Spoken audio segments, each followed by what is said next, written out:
Welcome to Cooking with Chrissy, and today we are going to make homemade crepes. They are kind of a staple in our house. Everyone loves them, so let's get started. I usually like to make crepes for all the guests that come to stay at our house for breakfast. Everyone loves them. I also like to make crepes when we're having breakfast for dinner, which is what is happening tonight. So, this crepe recipe is gluten-free. And I've cut back on the sugar and I've replaced it with maple syrup. So it's a little bit healthier for you. So let's get started. It is 4 eggs you're going to need. Okay.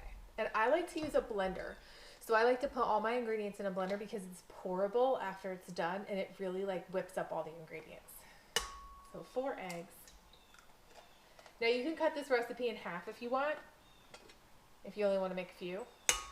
But I like to make them and then keep them in a Tupperware in the fridge. And you can just reheat them or you can even eat them cold.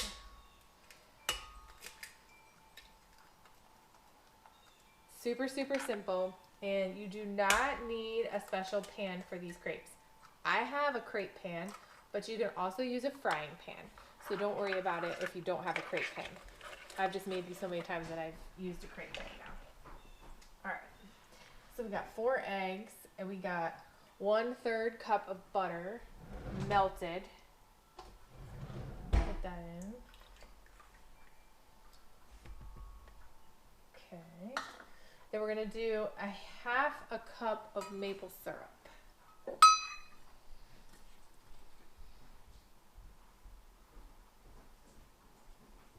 Seems like a lot, but I try to replace all of my sugary things that I bake with maple syrup instead of sugar. It just makes everything better. Okay. Then we're going to do 1 cup of gluten-free flour, and my favorite kind is cassava flour. I get this one at Kroger. You can find other brands of cassava flour, but I just love shopping at Kroger, so we're going to go with this one. Now we need 1 cup of this. Cassava flour is amazing. It is so amazing to bake with. It's very similar to regular flour, except it's gluten-free. But it has the same consistency and texture. Okay. 1 cup of cassava flour. This all just goes in the blender. Then we need 1 1/4 cups of milk.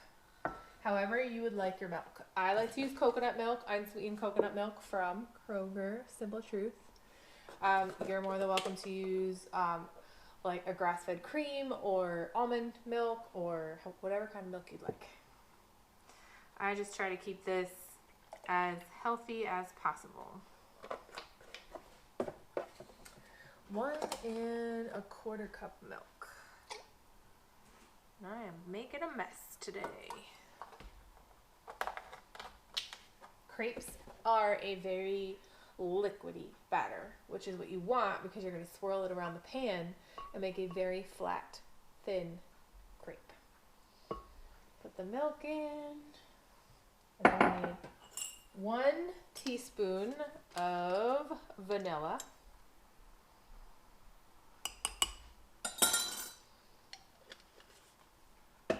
And a dash of salt, just to balance out that maple syrup.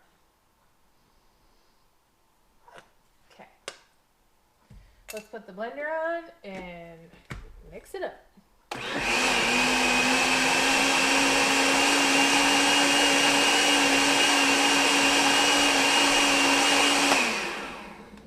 All right, we are all blended. Now, what I like to do is that little butter dish that I had with the melted butter in it, I like to take a slab of just a tablespoon of butter, and it's room temperature, so it's not hard, and I like to put that in this dish because I'm going to use that with my silicone brush, and I'm going to brush the pan with that every time I make a crepe so that we don't have stickage.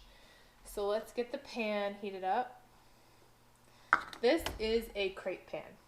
It is a 12-inch pan. And it has a very thin side to it. Now, you do not have to use a crepe pan for this. For years, I used it with a frying pan. About a 12-inch frying pan. You can even make them smaller if you want, or larger if you want. They're just harder to flip if you do larger. So I like a 12-inch pan. So a 12-inch frying pan or a crepe pan if you really get into crepes. Because I make crepes a lot. So this is what I do. I have my silicone brush.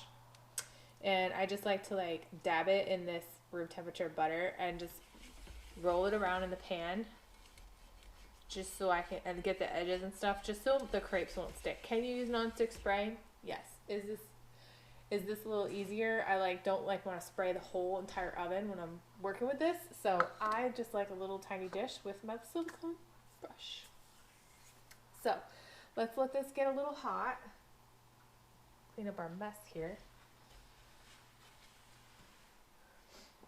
And once it's a little warm, we're going to turn the temperature down, but I want it to get hot at first.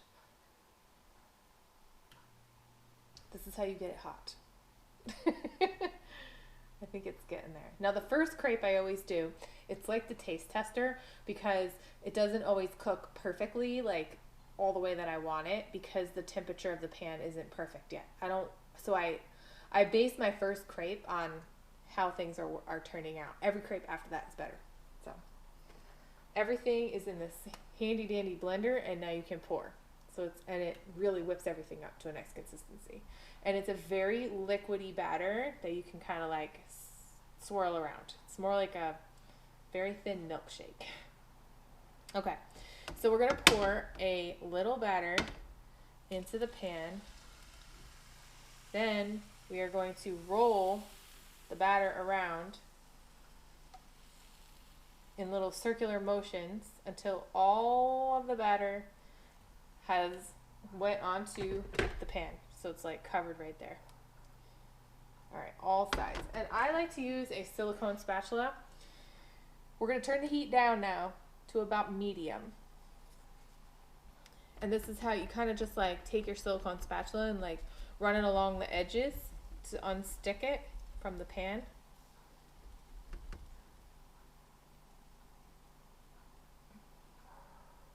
I feel like there's something in this one. There we go. Okay. Run it along the edges. You'll start to see the edges turn brown. I don't know if you can see that, but like right up here, these edges are starting to turn a nice golden brown color.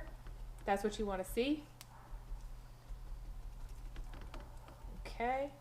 Then take your fingers, get your silicone spatula underneath it, and flip. And this is what you want to see on the other side. You want to see a nice golden brown color on the other side. And the other side that's cooking right now only really needs a few seconds because it's pretty much cooked.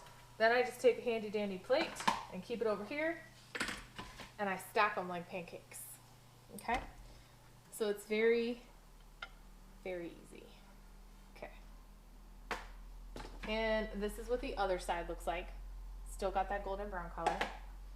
All right, let's make a few more. Now I'll take some more butter with my silicone brush, brush it around. Oh geez. And try not to break your blender. Pour some in the pan.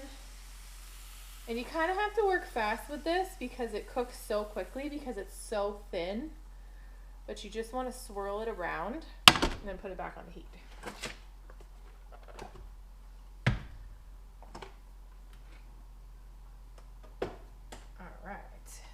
Silicone spatula.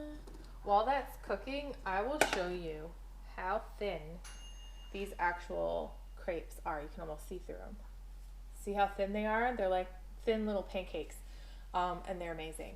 So this is a thin crepe. That is like the consistency of crepes that you want. I've made them thicker before. You know, if I get lazy at the end, I'll just make like a really thick one. They turn more like a pancake when they're thicker. But they have a taste like a pancake. But these ones are gluten-free and better for you. Okay, so some of the things that I will stuff these crepes with would be a banana, Nutella, macadamia nuts, strawberries, and grass-fed whipped cream. I I like to cut up apples and have them in a back pan over here with some cinnamon and a little bit of water. And I like to chop them up like in big chunks. And I like to get those nice and warm and cook down just a little bit, but still have a little bit of a bite. So I will fill these with like apples and cinnamon, and then put maybe some grass-fed cream, whipped cream that I made from that. There we go. And here we are. This is our second crepe. They start to get better and better. And these amazing, see how thin it is? Kind of crepe. And you will fill these and roll them up into like a log shape. And that is how traditionally eat crepes. And crepes are amazing. I'm going to turn this down to like a medium or a low high. So put it on low, but on the higher end of low.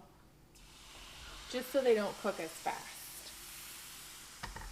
But if you're here like whipping them up one at a time and you're being fast about it and not talking, you could probably keep them on medium. I'm just turning it down. All right. So I got this whole entire pan filled with the crepe batter, and they don't take long at all. You can whip about like 10 or 12 of these up with this recipe, and they're super quick to do, and they really reheat very well. So crepes can also be savory, so you can also fill things in this crepe that are savory as well. Maybe if you wanted to do like, I don't know, like a chicken salad or an egg salad, you could do that too. So these are very versatile. You could use it for lunch or breakfast or dinner like we are tonight, because we're having breakfast for dinner. So we're going to flip this one. All right, I will list all the ideas on things that you can eat inside of these crepes at the end of this video and give you the recipe. So I will also link any Amazon links below in the description. I'll link a link for these, I will post a link for these crepe pans in case you wanted to get a crepe pan one day if you got really good at this. So there you go. That's how you make homemade crepes. Super easy, not a lot of ingredients, but super fun, and kids love them too. So enjoy.